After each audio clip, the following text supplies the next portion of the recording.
আসসালামু আলাইকুম। যারা ওজন কমানোর জন্য চিয়া সিড মিশ্রিত গরম জলে লেবু মিশ্রণ করে প্রতিদিন সকাল সন্ধ্যা খাচ্ছেন, শুধু চিয়া সিড কখন ভিজাবেন, কিভাবে খাবেন, এই টিপসটা আপনাদের কাছে দিচ্ছি।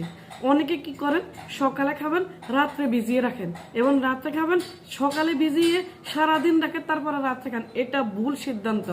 আপনি খাওয়ার সকালে খান আর রাতে খান, খাওয়ার 20 থেকে সর্বোচ্চ 30 মিনিট আগে অল্প পানিতে আপনি যতটুকু খাবেন ভিজিয়ে রাখবেন। পরে কুসুম গরম পানি দিয়ে লেবু রস দিয়ে এবং মধু দিয়ে আপনি আবার ইচ্ছে মতন খাবেন। তাহলে কিন্তু আপনার ওজনটা নিয়ন্ত্রণ করতে সবচেয়ে ভূমিকা নিবে এবং এটা একটা ফাইবার। এটা যখন আপনি আগে ভিজিয়ে রাখেন তখন এই ফাইবার আঁশ জাতীয় এটা আপনার শরীরের ভিতরে তেমন একটা কাজ করে না। আর যখন অল্প ভিজাবেন তখন এটা আপনার পর্যাপ্ত পরিমাণ রেজাল্ট পাবেন এবং আপনার শরীরের ভিতরে পর্যাপ্ত কাজ করবে।